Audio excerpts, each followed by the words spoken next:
So Andy, every dad has a great story, like that story that just makes you sit back and laugh every time you think about it. And it might be your experience with your kids or something your kids did. What is your dad story? Well, as most parents with multiple kids know, those kind of come up a lot, actually. Uh, More it's than a am- little. it's amazing how frequently they come up. It gets hilarious. But as a fun touchstone one for me, my second daughter was 10, I think, and we're a big musical household, and she got hyper focused on Joseph and the Technicolor Dreamcoat musical, the one with the guy with the real strong chin. I don't remember what the actor's name is. But everyone's like, wow, he's good looking. And there's significant portions of that movie because it's Egyptian themed in some parts, where he's in very stylized, rather skimpy clothing. Now, this didn't bother me. She's 12 or 10. She's like 10 at the time, and a little delayed development, so I didn't care. But I'm doing dishes, and I try to interact with her, and I'm like, "Oh, hey, Nolly, what you doing?" And she goes, "I'm watching Joseph." And I'm like, "Oh, cool," and I'm like, and she goes, "Yeah, I like watching him because he had, I like watching him, and it's really crazy because he has a big." And I'm doing dishes, and I can't quite hear what she says because she's not facing me, but it really sounds like he has a big and it ends in a k. And I free I'm what I brain just died. I My little 8-year-old girl just said the and I look over and it's in this scene where he's in basically, a loincloth or a Egyptian kilt thing, and I'm just like, what what what I'm sorry, what? And she repeats it, still can't hear what she says. I have to turn off the sink, say, honey, pause the movie. What did you say? It's really crazy because he has such a huge neck. Oh, and the weird combination of relief and ridiculousness about it, like I just start laughing and laughing, and because I was so freaked out, I didn't realize I'd spilt some water on the ground from doing dishes, and I was laughing so hard I slipped on it and fell. And she's like, "Dad, are you okay?" I said, "Yeah, I just thought you said something weird about the movie." And she goes, "It is a weird movie," and then goes back to watching it like nothing's wrong, as I'm just laughing on the floor. Wow. Oh yeah. And there's a lot of stories like Heart that. skipped a beat. Yeah. Yes, yes. You said what now? Yeah, I have a higher tenor voice than a lot of guys in some cases, but even my voice is like, what? I hadn't squeaked that bad since I was 13. Oh wow. Yeah, yeah, that makes sense. As a dad, it can be super overwhelming when your kid does everything they can. You run from sports practice to play practice to choir to Girl Scouts to Boy Scouts to church things. They love Pokemons, they love dinosaurs, they love shoes, they love everything, and everything is super exciting to your children, and they tell you all about it. If you have multiple kids, it's multiplied by every child you had because they all have the things they're into and they think you should be into everything. You feel like you have to love everything they do while sitting there wishing it would just all stop and you get a break from it. But what if I told you you didn't have to pretend you liked Pokemon or shoes or ballet? What if I told you it was okay to love your kid and not everything they do? Did you know it's perfectly fine to be super enthusiastic about your child without being super enthusiastic about everything your kid is involved with? But how do you have that conversation and convey that to them without hurting their feelings and making sure they know you still love them? That can seem a little tricky. But today I'm talking with father of four, Andy Coyle, as we explore loving your kids without loving all they do and being able to talk to them about that so you don't lose your mind along the way. We'll be right back with Andy right after this. Back. I sleep on my pillow. I sleep on my pillow sheets. We're a my pillow household. We have my pillow products everywhere. I was sleeping on them last night. I was using them today. They're in my cupboards. They're in my linen closet. They're on my bed. We love my pillow, and I absolutely would not recommend a company I don't use. So we're proud to have Mike Lindell and My Pillow as sponsors of the Dad Hat Shenanigans podcast. You can go to mypillow.com and use code TFM. That's for my parent company, The Fallible Man. TFM, no, super complicated. Use code TFM and get up to 80% off your order, plus free shipping on orders over $75 for our listeners. And that's not counting the specials they might be running right now, because MyPillow is always running incredible specials. But you can use code TFM and always get up to 80% off your order with free shipping over $75 for our listeners. Now, let's get on with the show. Welcome to the Dad Hat Shenanigans podcast, the unfiltered truth about being a dad. Real dads, real stories, unfiltered, candid conversations on fatherhood. I'm your host, Brent Dowlen, and today my guest is Andy Coyle. Andy's been on my other show to talk about parenting with neurodivergent children, and Andy is already sharing amazing stories. Guys, you're in for a treat today. Andy, welcome to the Dad Hat Shenanigans podcast. Happy to be here. Thanks for inviting me. Oh, it's always fun. For you guys who don't know, you're in for a treat. I love doing shows with people I know, like actually know. Andy and I are friends and hang out. Our kids play together. And so this is a real treat for me because I've already heard some of the stories that are going to come, guys. And you guys are in for a treat as dads. But first, we have to have the dad hat. We all know I wear the stupidly bright red hat. Tell us a story about your hat. Well, I'm actually wearing your hat today. My hat today. Yes, I'm wearing your hat today. For those of you who don't know, what I have on is the Talos hat from Brent's last conference for Fallible Man. Talos being the Greek word for purpose, specifically the purpose of both direction, and it's supposed to be the Greek word for purpose of society, but it works for family as well. And it really resonated with me during that conference, because it always reminds me of probably one of the most pivotal moments of my adult life. I chose my choice to be a family was to become a stepdad. I joined an already made family unit with a 2-year-old. Talk about jumping in the deep end at 24. And I had graduated college, and like 50% of Americans found that I was not able to get a job in the industry in which I had studied. And I had kind of I was just making just enough money at a retail store to not really want to go start new someplace else that wasn't making good money. Mm-hmm. But I'd found out our financial situation was temporary. We were living together, and I remember one day looking around the house and going, crap, I'm going to have to get a grown-up job if I want to be an actual contributor and a part of this, not just a guy who's here. You know, I did not want to be the sitcom stepdad who's just the guy who comes in and happens to live in the same house as the family. I wanted to be a part of the family.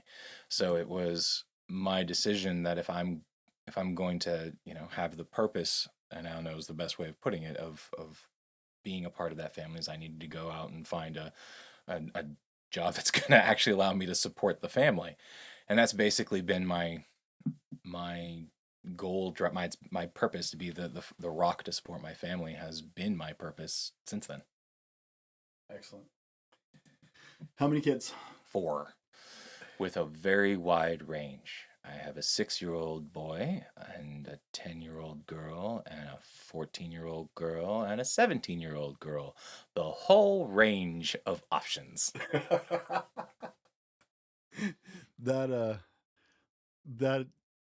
It's always fun, right? Because you get those parents who, like, my girls are 2.5 years apart, barely, right? Yeah. And you get those families where they're all right there in a row, and you're like, woo! And it's very different than a family where they're spread out over a long range. I mean, Lucian's 6, right? Yeah. That's what you said? Yep. And then your oldest is 17, going on 18 soon. Yeah, that means my parenting role, despite having gone through an entire life, basically, of a young person to adulthood, still has so many years to go. I sometimes have to think about that and be like, wait, so he's going to be this many years until he's 18. I'll be how old? Oh no. It's like when you wake up in the middle of the night and you can't help but try to calculate how many more hours of sleep you can get. Yeah. That's not good for you. It's actually really bad for your mentality and your sleep. But you can't help but do it. So I try really hard not to do it, but oh my gosh. Oh yeah, I do the math. I think all of us do, like with our kids at various times. When you're taking a deep breath as a dad and be like, okay, I'm not going to strangle my child. And you're like, how many more years before they're on their own? How many more years? And then you have those other moments where you're calculating the years, like, I only got him this much longer. Yeah. Like it's Yeah. it's the highs You're and so lows. cute. And it's definitely interesting for me because I have the different range there. Mhm. I can look at the one and go, wait, there's only this many years until you're like that? Oh, crap. Yeah. Darn it. I stay cute longer. Don't do this to me. Right? And you kind of, you're like, you want them to grow up and the same and get out on their own and be successful, because as a dad, really, that's what you're trying to achieve. Yeah. Right? Yeah. You're trying to make yourself no longer necessary. One of the only jobs in the world where your entire goal is to make yourself obsolete. Right? But you don't actually want that in the end anyway. You're very irritated by that fact. Yeah, no, it's just you're just moving to a new phase. Right, yes, right. I was about to say, like, oh, we're totally a part of the assembly line. We're a planned obsolescence. Right? Not my favorite way of description, but it's really sadly accurate. Yeah, that's essentially what it is, right? Mm-hmm. You want your kid to succeed on their own, and you want to make sure they have everything they can to be successful on their own. But at the same time, you're like, but they're not going to need me anymore. Right. And I kind of love that part. Right. And I don't love that part. And thank you, Daddy. You're the greatest. Yes. Yes, I am. Turn around. All right, Dad. See you later. Yeah. I have very mixed feelings at the moment. What's the best part about being a dad?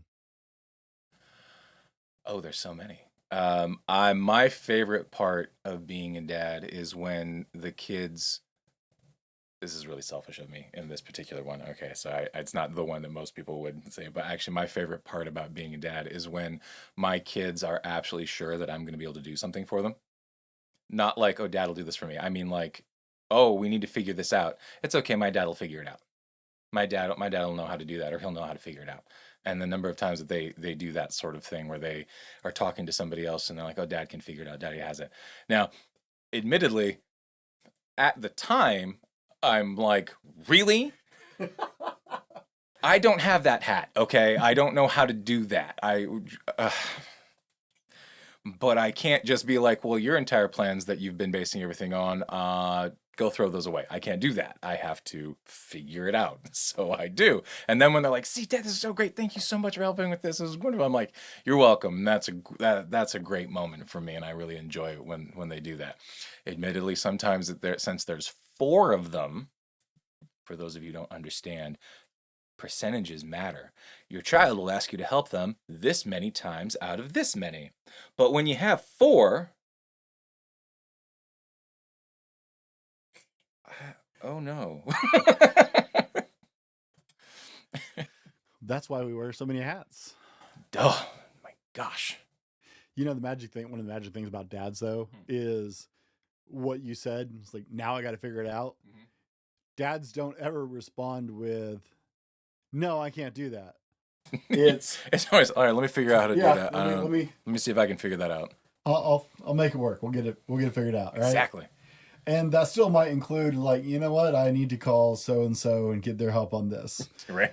But they'll figure out how to make that work so they can work with so-and-so to get it done. I didn't say I'd do it. I said I'd figure it out. Doesn't necessarily mean I'm going to do it. I might have to have somebody else do it, but we'll get her done. That is absolutely one of those dad things in the world to say is, yeah, no, that's fine. We'll figure it out. We'll get there. Right. It is. It really is. That's actually I didn't even think of it that way. Do you got to get a dad joke? A dad joke? Yeah, a dad joke. I have lots of dad jokes. I need a dad joke. It wouldn't be a dad podcast without a dad joke. How short of a joke do you want? I got puns. I got long jokes. Well, puns only really work in the minute in the situation, so we got to go with a longer joke. Okay.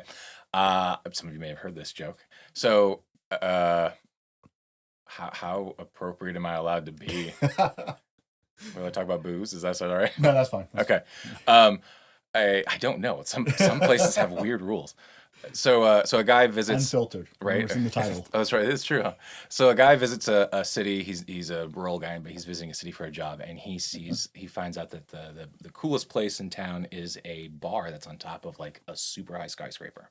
He goes up to. He's like, okay, I'm here for lunch. I'm gonna go do it. So he goes to this bar. It's an amazing view. Has an open balcony there all around the whole thing, and he's sitting there and he's having a good time, just kind of enjoying himself for his break. And in walks this bum, like completely smelly everything. And he walks to the bum. He's at the far end of the bar. Bum walks up to the bar. Bartender goes over. He slams it. The guy just slaps his hand on the counter. The bartender rolls his eyes, mixes up this weird like fizzy drink, gives it to the guy. Guy chugs it, walks out the door to the balcony, and the main guy is looking at him like, what the heck is going on here? Guy jumps off the railing, and nobody pays attention. The guy's sitting there like, what the hell? Oh, what did you? And he's just kind of having a panic attack. About 2 minutes later, same bum walks back up through the elevator. Guy's having an existential crisis now. Like, did I just have a stroke? What's going on? Bum slams his hand down on the counter. Bartender rolls eyes, makes the same drink. Dude chugs it, jumps off the balcony again. Guy runs to the balcony, can't find him anywhere. What in the what? He's on his way to the bartender to ask him WTF, right? Bum walks back in the third time.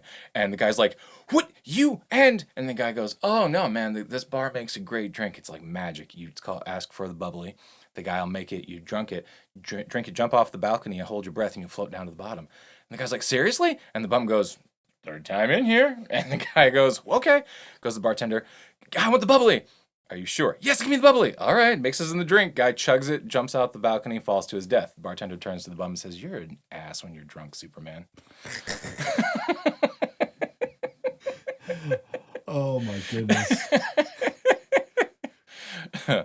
Or you can go with the more typical one of, why did the Scarecrow get an award? He was outstanding in his field. Long and short, take your pick. I'm not. Wow. Yeah. Well, folks, we asked for the dad jokes. We got the dad jokes. Now, Andy, let's talk about being a dad. What do you want to talk about today?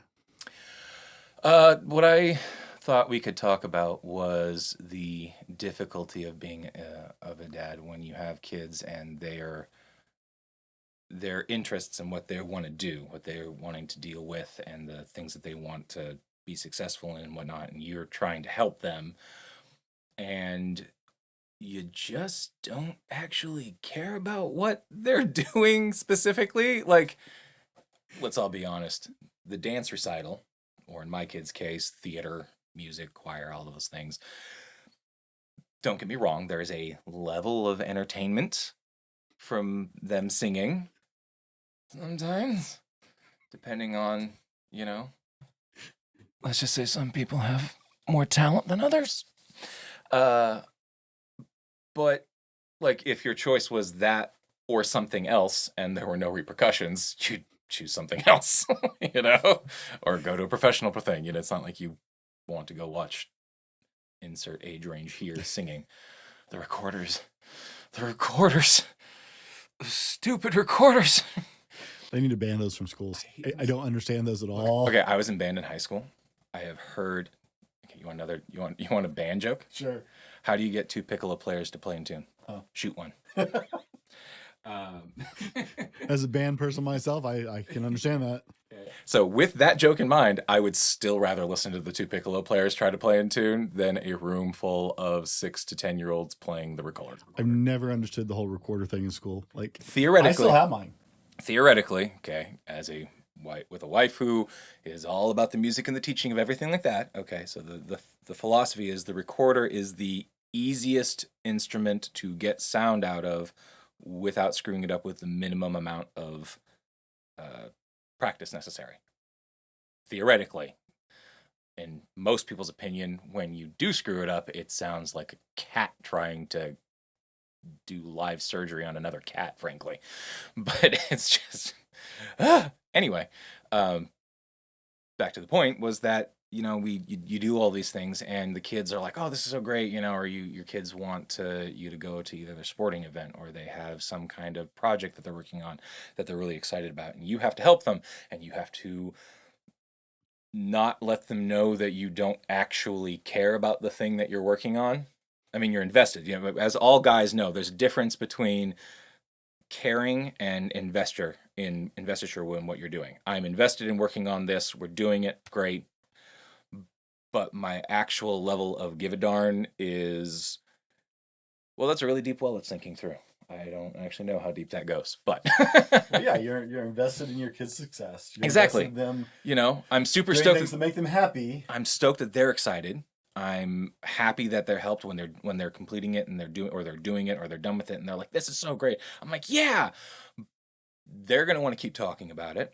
I want to go back to doing what I was doing before I get interrupted by however long this process was that we're doing this. A great example for like on a huge scale. It's Cassie had started a theater group. She was running a really big musical, and the kids were all in it. They're all excited about it. This is so fun. And back to that idea of, you know, those different hats. I need you to figure out how to get lighting for a theater, because it wasn't a real theater. It was an old repurposed church, and not just any church. One of those churches where they have a tiny stage and then they have like the jacuzzi dunk people in the back one. Yeah. Like that was the layout. I need you to figure out how to get lighting, how to set up lighting, how to run lighting. I need you to make this into a pirate ship. I need you to, using the non-existent carpentry skills you never had to make any effort in, you need to figure out how to level and extend the stage and turn it into a pirate deck. Oh, okay. I'll figure that out. Let me figure that out. And I did it. I'm a computer nerd. Okay, I want that to be very clear. I am a computer nerd. I don't like working outside. I have an uncle, quietest man, one of the first nuclear submarine engineers that were ever in the Navy, and he said it best to his father and quoted it to me. Father to him, don't you need to learn how to change your oil? Yeah, but I'm never going to do it. I'm going to make enough money that I'm going to pay everybody else to. Okay, yeah, so that's all manual labor. Can I do manual labor? Yes, I can. Okay, I can do it. I don't like to. I'm not like power saw. It was really great. I'm like, oh, it's a tool. That's cool. It can kill you. Be careful. You know? And so I'm doing all of this and the kids are all excited and everything, but like the entire time I'm going, this sucks. This sucks. I'm just the whole time I'm like, I'm pounding nails, I'm measuring things, and the kids are all like, "Oh, this is great. This is so thank you, Dad." And I'm like, "You're welcome. This is so." But at the same time, I'm wishing I was doing something else, frankly. But the kids, every time I'm around them, having to make sure that they know I'm there supporting them and I'm behind them on all things. And I was actually just talking about an aspect of this with my 17-year-old. Brent was over hanging out at my house, and I was having to explain to my oldest one, you have to understand, Michaela, that most of us dads, we don't actually care about whatever it is that you're wanting to do. We're happy to provide the money, provide the place, provide the time, provide the effort. Like it's really weird when you describe it like this. Like I'm totally willing to help with the everything and be there, but in some aspect of it, I guess saying I don't care is not really the right phrase. Like I care, but I'm disinterested in the specifics. I don't know how you'd phrase that and not sound like a complete jackwang, because I feel like when I say it. Well, and I think that's the This is why guys don't talk about anything, because there's no good way to phrase it. I think that's really a better way to lean into it, though, because you care about your children being happy. We all do. We want our kids to be happy. We want them to find hobbies they love, things they're passionate about, and we want to support them. We want to equip them. It doesn't mean we're actually interested in it, right? I experienced this with my oldest daughter because we've been taking a break for a while, but we get up early in the morning, go on walks. One of my favorite things is I just enjoy talking to her while we're out doing it. Well, she was introduced to anime from a cousin of hers, really is her first inroad into that, right? And has totally fallen in love with a specific anime. And now she's starting to bridge out to other animes as well. But can you name which one it is? Yes, it's My Hero Academia. Yeah. Okay. See, I know. I listened when she talked about it.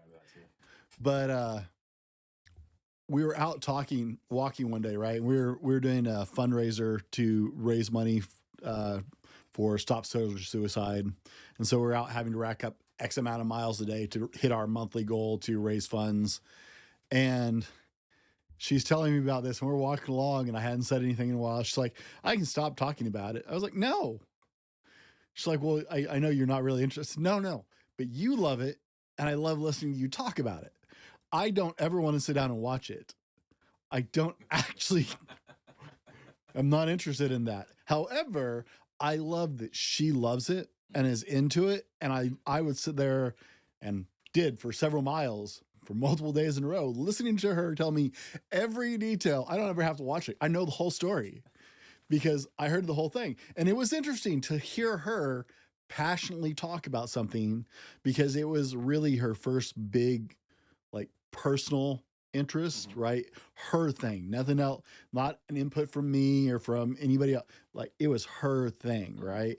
And so to listen to her go on and on about it, like, as a dad, I was totally excited to hear her passionately pouring into something and being that invested in it. I'm invested in listening to her and her being happy. I don't ever want to watch it. I certainly am not going to read the books, and there are a lot of them. And it's Japanese, so it's backwards. And I don't know if my brain could handle that, honestly. Like, It's annoying. It might explode. But yeah, it's not you don't care, it's you don't share the interest, and so you don't need all the details. I remember this conversation with your daughter, and she was talking about shoes or something. And both of us just kind of paused as she was totally getting excited about these shoes. And you're like, "Honey, they're shoes. I don't care. I'd be glad to get them for you. If you need them, we'll take care of that." I love the. Oh, right. Yeah. Okay. Now it took me a second to give you an idea. That's how many times that my daughter has talked about shoes in our house. So remember, theater, for those of you who don't know, people think, oh, theater, it's the costumes, right? Theater shoes are almost worse than the costumes. Oh, my God. But yeah, that's what she was talking. She's talking about these different ones, and they're like, oh, yeah, and they're this is why I like them so much. And I'm like, honey, I don't. Just give me the link so I can buy them. Right.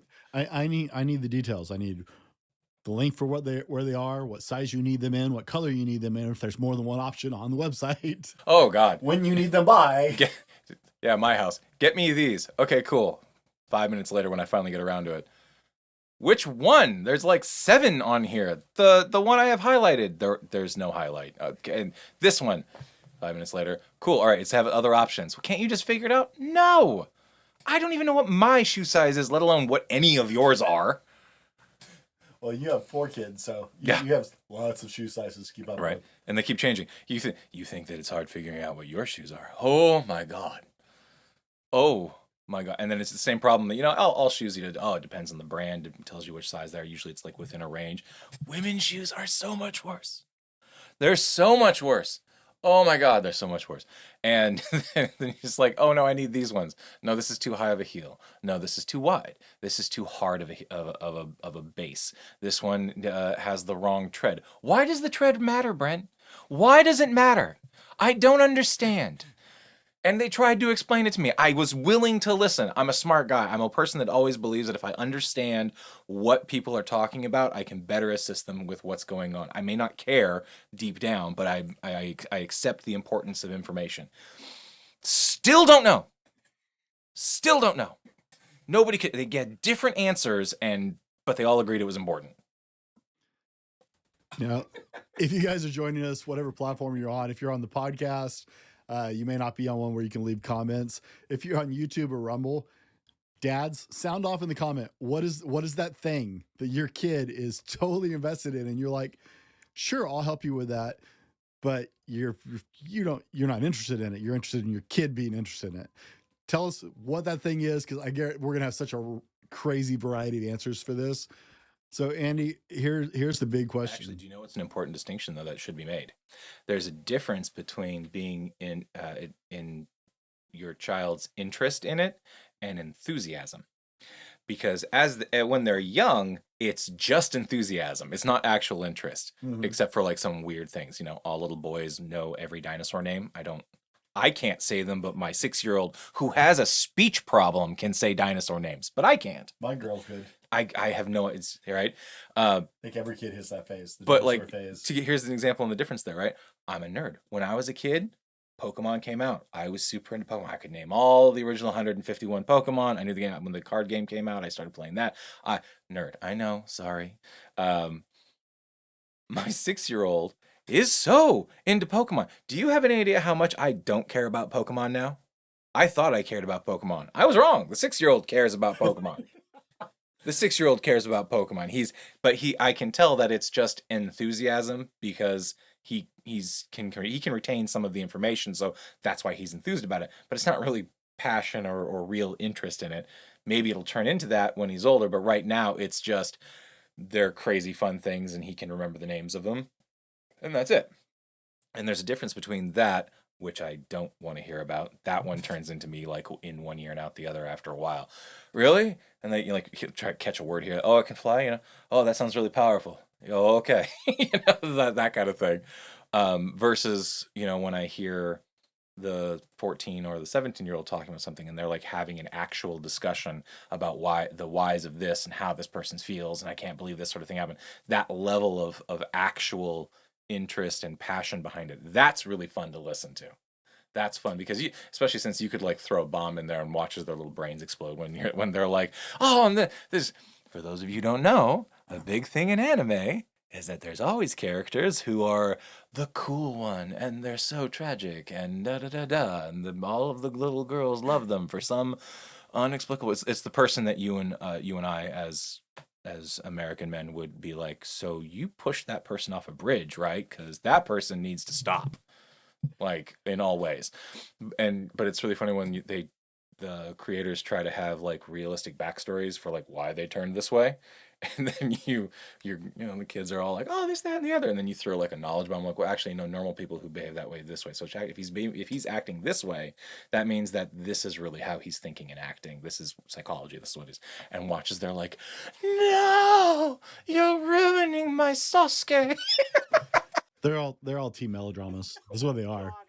It's animated, but it's all teen melodramas. So badly too. So Andy, how do we travel this path as dads, right? Because our girls are at varying levels. How do we convey to our children we are invested in you? We're interested in the fact that you're interested in it, that you're excited about it, and that makes us excited about what you're doing. But how do we handle that? Because I know we just had this discussion with your daughter. There's two ways you can approach it, and I use both. You don't have to use just one. There's two ways. There's you can go with stereotyping yourself. And I don't know why this works so well with women in general, but especially it works with kids, but all women in general. I have 3 daughters. Okay. Most of my opinions come from that direction. All right. But you stereotype yourself as, okay, honey, I don't get it. Right. Like I'm super here. I love that we're doing this and this is great. But I don't get it. And most of I've literally had my 10-year-old, it's okay, daddy. Thank you for trying. And so I can really see that. Can't you see it? Can't you see it, right? So you can stereotype yourself, and that works. You can do it in different ways. You just stare at them with that blankly and be like, I don't understand, and be like, but you know what? It's not important that I understand. It's important that we're doing this, and you give them that level of like, yeah, I don't get it, but yeah, that is one option that I take. The other one I'll do is I'll explain it. I depends on their age, obviously, and for things like that. And I can't wait to try to have this conversation with a boy. I'm not looking forward to it. But you sit down and be like, okay, I want you to understand that I'm totally down for helping you this in any way you want. But I want to make sure that we all understand here that when we're done, I'm not going to be jumping up and down with joy. I'm super happy I helped you. I'm super happy that we did this. I'm glad we spent time together. This is great. But this is your thing, not mine. All right? All right. And I found that one's working really well is for the older ones.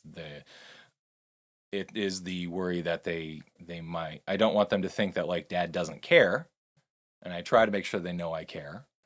But on the flip side, don't I've never wanted to be a dad where like, oh yeah, my dad likes all of the stuff that I do, and he's totally in here invested in this is great. And then the day turns around where something doesn't happen, and I'm like, yes, and they're like, betrayal. Well, like so, okay, great example of that. There was an episode of the new Tim Allen, the newer Tim Allen. Shifting gears. Yeah. No, not that one. The last one he did. Last Man Standing. Last Man Standing. Yeah. There was an episode where the middle daughter was she's really into sports, and she I guess they have their typical sports thing. They had soccer games every weekend, the entire soccer season, and then they go into championships and everything like that, right? So I guess the team lost one, and the daughter caught the mom on the phone talking to somebody else and be like, yeah, the team lost it. So, we're going to get a free weekend. It's amazing, and she's all betrayed about it and everything. Like, I can't believe my parents are, so happy about my failure. And you have to go through the whole episode of the other daughters being like, mom and dad are there for everything all the time. You can't tell me that you there's because it's a point of view, it's a perspective thing. The kid only sees it from their it's exactly like I said earlier, the percentage thing. The kid's only seeing their percentage of stuff happening. That's all they're paying attention to and thinking about. It's not the older they are, the more they're seeing it for younger siblings. But especially if they're just one sibling, maybe one older, they're just seeing everything that they're dealing with, they're doing, not the I'm dealing with that much for you and your sister and your sister and your brother, and then there's my wife, and then I'm supposed to somehow fit me in there too. Don't forget work. That's part of me. I'm expected to fit my work in with me, on any my personal issues that are going with it. But so that's one of the reasons I've always tried to be upfront and explain things to my kids. I always treat my kids just like they're another person. I don't treat them like they're kids, other than your choices are only kind of your own. That's the closest I get to treating them like kids. Mostly I will explain things. I will give them the explanations with levels of appropriateness, of course. Sometimes I get yelled at. My choices of what's appropriate apparently is not always accurate. I knew about it at that age. What's their problem? Look how you turned out. Oh. That's Andy Unfiltered. For more in-depth explanation of how that conversation just happened, go watch our episode together talking about neurodivergent children.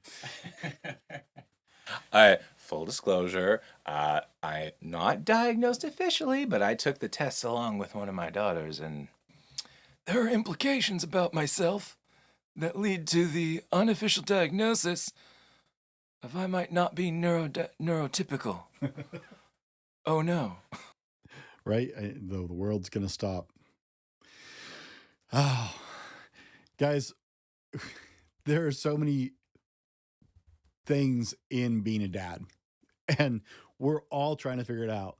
Over the years of being a podcaster, I've now talked to dads on 4 continents, and it doesn't matter where they're at or what we're talking about specifically. I've found that every dad can talk about and share and bond over being a dad, because this is a crazy journey that we're all trying to figure out.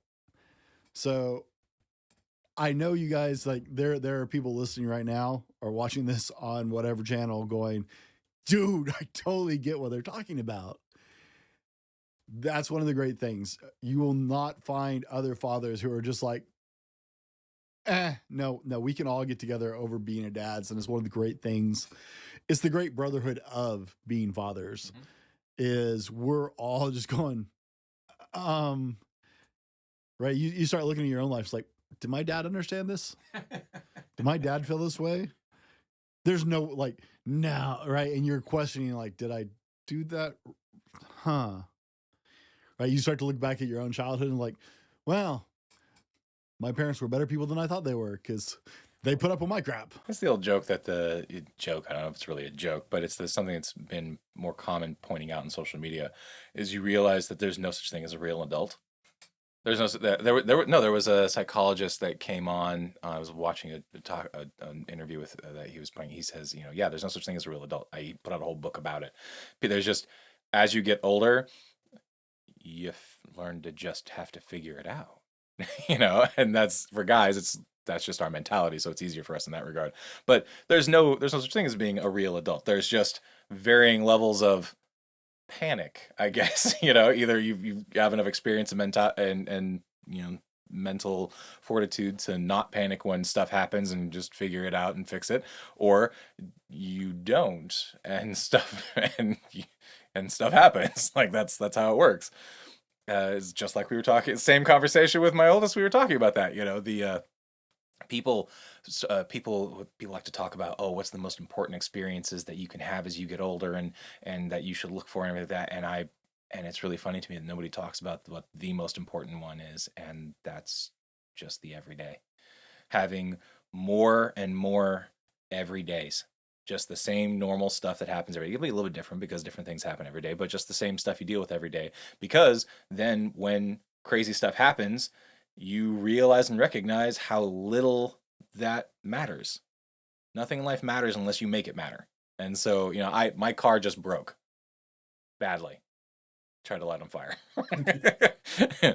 That's an understatement. While he was over for a visit, actually, he came over for dinner with his wife, and I was suddenly dealing with a car that doesn't work anymore, and it's frustrating and annoying, but it's not like I'm freaking out. It's not the end of the world. And when I pointed out to my daughter, I was like, hey, here's everything that's going to have to go into getting a new car, and how it's going to affect me until I get that new car, and then after I get the new car. And as I was saying it, it looked like she was about to have a panic attack. and I said, but you have to understand, I recognize the fact that in real life, this is not actually that big of a deal. I mean, it is a big deal, but it's not so big of a deal that I need it. My life can't stop because that's happening. And the needing to understand that all of the crazy stuff that goes on with us all the time as dads, especially because we're expected to be the ones that hold everything up. The most important thing to remember is that I hate all those trite sayings. I hate them so much. I really do. Because I hate them so much because as you get older, you recognize how true they are. And to me, that makes me more angry because they Catch slogans, dude, just drive me nuts. Right. But, life goes on. That's a phrase. Time heals all wounds. It's a phrase. And both of them, I want to take them and I want to just light them on fire in a dumpster because they feel so trite no matter how true they really are.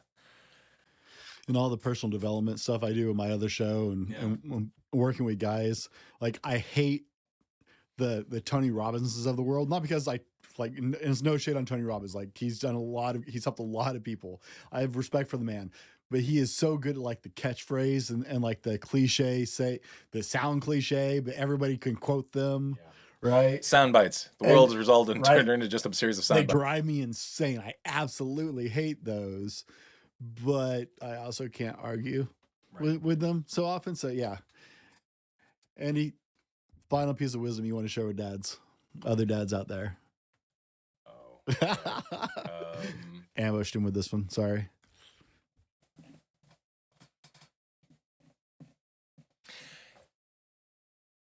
Honestly, it's okay if you don't give a damn. You just have to accept that. It's okay. Just accept the fact that there's going to be a lot of stuff as a dad that you really don't want to do. But you have to.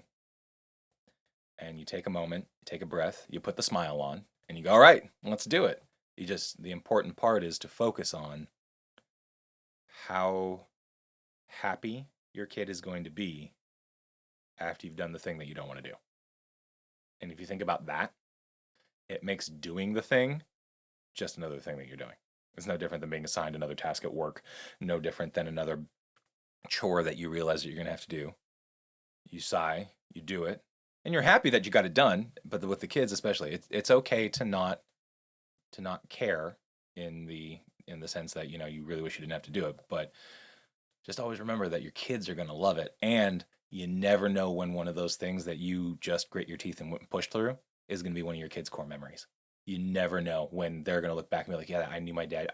You don't realize how often kids see things, but you have no idea how many stories I've seen online of people being like, yeah, I knew my dad didn't want to do this thing for me that time.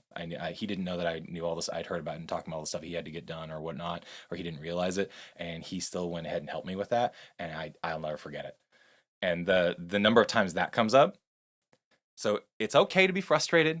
All right. It's okay to not want to do all the stuff that you need to do. But always remember that your kids are going to love it, even if it takes them a number of years to remember it. Fair enough. Guys, and as dads, we wear a lot of hats. And one of those things is because we're so busy doing often, we actually tend to struggle with connection sometimes to the people that matter most. And if you're struggling with connecting with the people in your life in meaningful ways, message me directly on Instagram or go to my website, purposedrivenmen.com. There's a bubble down in the corner, and you can send me a video message, an audio message, or a text message, and let's talk.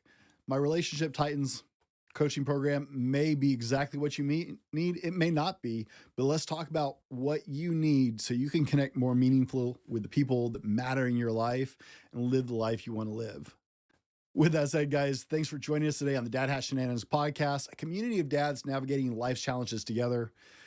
For myself and Andy, thanks for hanging out with us today. Until next time, laugh, learn, and live the dad life.